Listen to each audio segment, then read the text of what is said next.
Welcome to the Tarot Workshop, level 1. So if you've taken this before, like Miss A, Mrs. A, all of a sudden we're in Clue. I should call you Mrs. White. She was my favorite in the movie. Madeline Kahn. I'm a Madeline Kahn freak. I've been teaching this for a very, very long time. So today I changed things up so that there are things that are going to be in this video that might not have been in previous classes. Because, you know, there's this saying, I think it's a Zen koan, you can never step in the same river twice. Well, I can never teach the same subject the same way twice. Yeah, I have curriculums, I am a Virgo. But that Pisces moon in me just like wants to swim through and stay in the moment. But, introduction. My qualifications, yikes. What are my qualifications? I have been reading tarot since I'm 12 years old. We were on a vacation with my family. We drove from Long Island to Key West. It's a long fucking drive. And we stopped by a comic book store because they knew I was a comic book kid growing up, which is why I'm sort of loving all the comic book movies and TV and stuff. And I got this issue of the Justice League. This was like the early 80s, probably late 70s, early 80s. And it was a comic book of the necromancer, sorcerer, Felix Faust. Long story there. Who Faust is, Faust.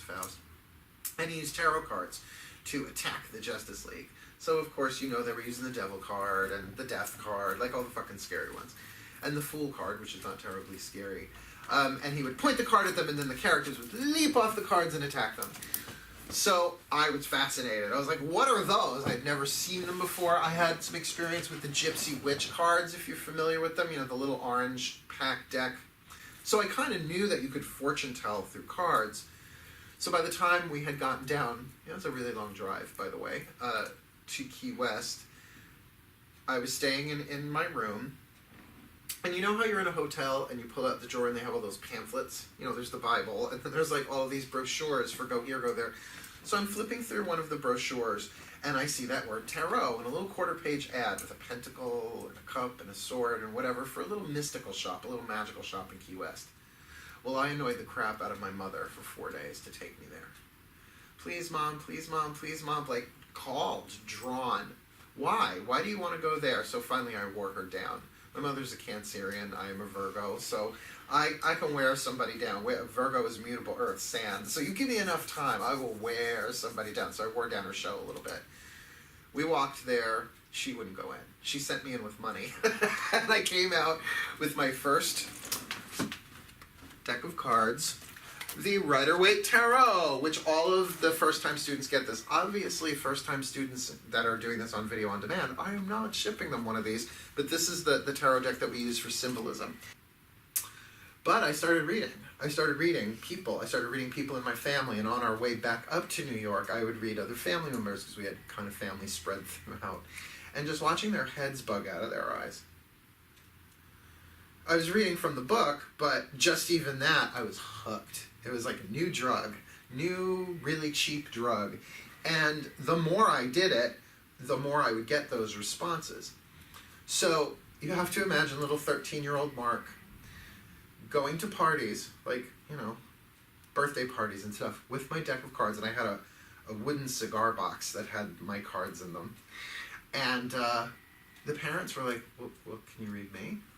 Like, the kids were like, oh, that's cool, read my fortune. But even the parents were like, what do you see for me? When people really give you that attention, it's very alluring. It's just like all of a sudden, because when you're the youngest, nobody fucking cares. Nobody wants to hear what you have to say. They let you juggle knives when you're the fourth child in a row. So I just kept doing it and really got off on it. And then, you know, went through high school, went through college. I dropped out my sophomore year at the Boston Conservatory of Music, Dance, and Theatre as a musical theater major. Wow. Which, by the way, has served, because once you've been 8-foot-tall Jesus on stilts, which I was for a modern dance performance, and once you've been hit in the head with a rubber chicken in front of thousands of people, this is cake. It's like doing teaching. It's like not that big of a deal. Yeah, so I walked away from show business. I walked away from my training and all that, and the way I paid my bills was reading tarot at the Boston nightclubs, particularly the Hub Club, Venus de Milo, Axis. There are a handful of them on Lansdowne Street. And I used to get paid in cocaine. That was fun. I mean, I had my day clients, but I would, and I was on every guest list that I could walk in the door. I didn't have to pay, and people were buying me drinks all night long. The 80s. Yeah, it was the 80s. Ta-da! I'm 48 years old. So look at this. I started when I'm 12. I'm 48. Doesn't that mean I've been doing this for 3/4 of my life? Am I doing the math correctly? Yeah, right? Multiples of 12, right? So I've been doing this a fucking real long time, and I think that's my qualification. Oh, we also will have a little Chihuahua puppy coming in and out today because welcome to the Silver Broom. So I really loved it, and I've made a career out of it, and I've read thousands of people. I can't possibly keep track of all of them, but it's a really long time to be doing it. And going backwards in time a little bit, when we started drawing the Circle Productions 18 and a half years ago, someone said, you should really teach how to do this. I think it was probably Kathy, Lady Arcana, who said, well, I'd love to learn how to read like you. And so I went into prayer and meditation, and my guide said, here, do this. This is how we taught you. Like, I didn't even know that they were guiding me all that time. But level 1, level 2, level 3. So that is where this curriculum comes from. It does get updated every now and again as I learn something new. Because I'm one of those teachers that never stops learning. And which is weird when people are like, who reads you? I'm like, not a lot of people read me. Because when they do, I'm more interested in the spread that they're doing. And there are different interpretations of the card, and it all gets filed. Let's talk about the curriculum really quickly. The curriculum. I teach pretty much everything I do in 3 levels. 3 levels of power.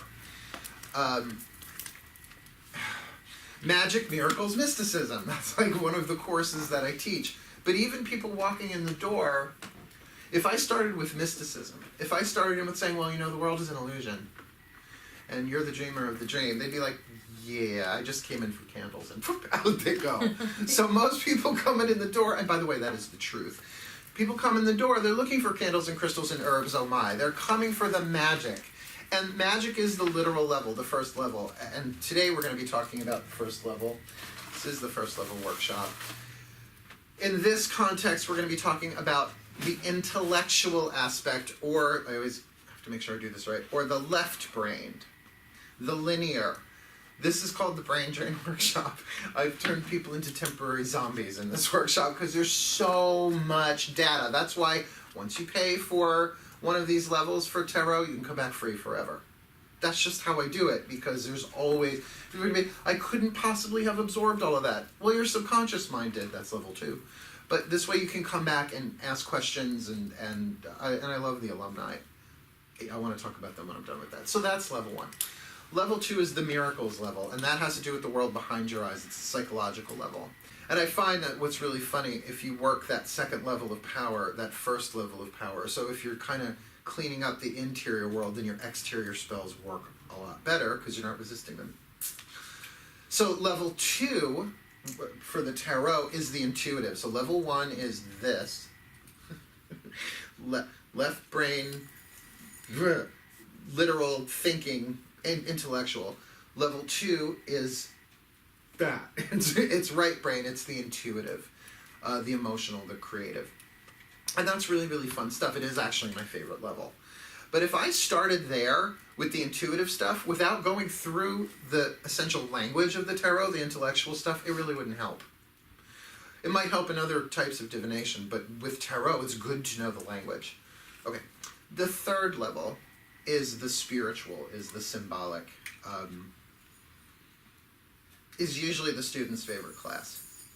Because we go into the spiritual dynamics of being a card reader, a professional card reader. This is usually for people who want to make money at it.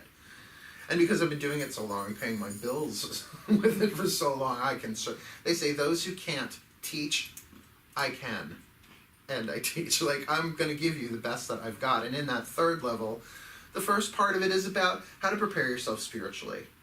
So that you're not going in there drawn in 20 different directions. That meditation we did is a good example of just getting your energy together, getting your spirit present so that you can serve. And the second part of it is really fun for the students. It's how to run a professional tarot business. Particularly, everybody loves the Psychic Vampires and Tarot Junkie lecture because you're going to deal with psychic vampires every day of your life. It's an epidemic on this planet. But also how to deal with tarot junkies and how to clear your energy before, during, and after a reading. So that's our curriculum. It's fun. There will be plenty of breaks. And if you need one, just go. Because I'm always down for a break. So cool. Any questions about the curriculum? We got 1, 2, and 3 explained. Good, good, good. All right. Certification. The Drawing the Circle Productions Tarot Certification, there are a handful of people. There may be, I don't know, 7 or 8 people who've done it. And by the way, we've been doing this for 18 years. And it's not because it's impossible. It's just the amount of work that you have to do is considerable. And why is it considerable? Because by the time you get that certificate that I sign with the corporate seal for Drawing the Circle Productions on it, it says, I say you can read. Which means it's my reputation. It's my name. So I have to make sure. So here's how you do. You finish all 3 levels and do all the homework. You'll get homework for this one too, but here's the thing. If you're not going for certification, no offense, but I don't care if you do the homework. I have to grade that shit eventually anyway. So if you don't want to do it, you don't want to go. A lot of people just take the information, run and start their own business. And that's why I charge what I charge to teach this. Because I'm giving away a lot of what I've learned, and that's usually what teachers do. So there's homework for level 1, homework for level 2. The homework for level 3 is to do 50 hours of free readings, logged.